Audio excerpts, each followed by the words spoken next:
Morning Business, le débat.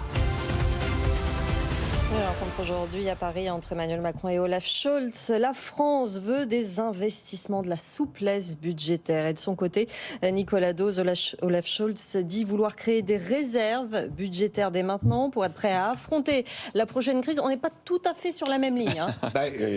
Clairement, il est allemand. Oui. Il n'y a pas de problème là-dessus, on l'a toujours dit, SPD mais allemand. Alors il a été assez dépensier quand il était à la tête de son fief d'Hambourg, mais quand il a succédé à Wolfgang Schäuble aux finances, il avait clairement dit on ne donne que ce qu'on a. Bon, c'est un Allemand.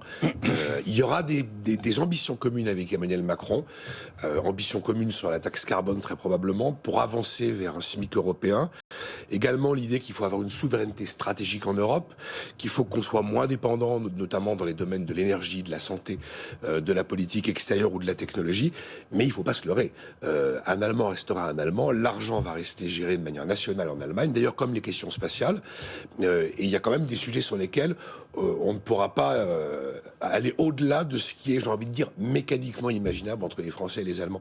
Je me souviens, le fameux Markus Kerber que je fais venir de temps en temps, qui est cet avocat allemand. Il est drôle d'ailleurs. Il est drôle, enfin il est très anti-BCE, il est très très germanique.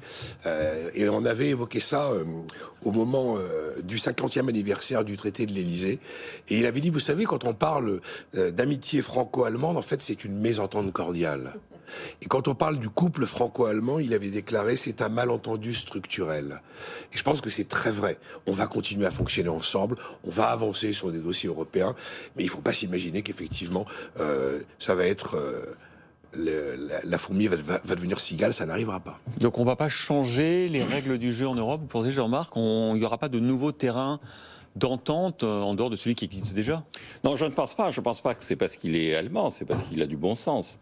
Je pense qu'il y a un moment où quand même l'économie, qu'on soit français, allemand ou s'impose quand même. Quand on est à la tête d'un pays comme la France, qui a une dette publique abyssale, qui a un déficit extérieur qui n'arrête pas de se creuser, les deux sont liés. Il faut encore une fois insister là-dessus.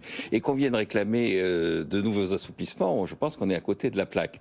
Alors concernant le nouveau chancelier, il ne faut pas oublier qu'il a débuté dans les équipes de Schröder et il était un des rédacteurs du manifeste Blair-Schröder, qui était un appel à la rénovation de la gauche européenne sur la base de davantage de rigueur budgétaire et que l'enjeu pour la gauche, c'était pas de dépenser de l'argent public, mais de améliorer la condition des classes populaires qui les ont élus. Donc, je pense qu'il va continuer à être sur cette ligne-là, considérer que dépenser l'argent public n'est pas la preuve d'un modernisme et d'une façon d'améliorer la situation globale de la société.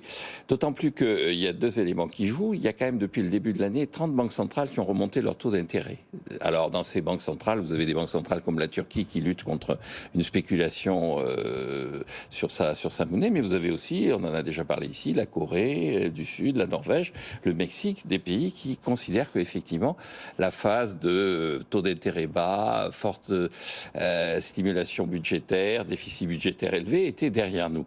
Le deuxième élément, il y a 8 pays frugaux maintenant, alors qu'il y en avait 4, et je vois mal l'Allemagne considérer, vu son passé et vu le rôle qu'elle a en Europe, considérer que ces pays frugaux sont des empêcheurs de tourner en rond. Donc je pense qu'on va vers davantage de fourmis, entre guillemets, et ce d'autant plus que les traités, et c'est l'interprétation qu'en fait le gouvernement allemand, les traités sont clairs là-dessus. On peut accepter du déficit budgétaire. Temporairement, et puis après on regarnit effectivement les caisses. Ouais. Alors que là, Macron, il dit le contraire. Il dit on a fait beaucoup de déficit à cause de la crise, mais on va encore en faire parce qu'on va investir. Oui, mais Macron donne l'impression que pour lui, le déficit budgétaire, c'est pas une réponse à des circonstances exceptionnelles, c'est le train de vie naturel d'un État. C'est-à-dire, l'État n'a pas vocation à se financer par l'impôt ni à équilibrer ses comptes. C'est la tentation de tous les présidents de la République. Oui, ce qui est intéressant, c'est qu'il fut une époque où c'était considéré comme étant une aberration intellectuelle. Maintenant, c'est vécu comme étant une forme de contribution au débat. Je pense qu'il faut clore ce débat et considérer que les Allemands ne sont pas germaniques, ils ont du bon sens. Il ne va rien se passer avant la présidentielle. Ils vont nous laisser tranquilles.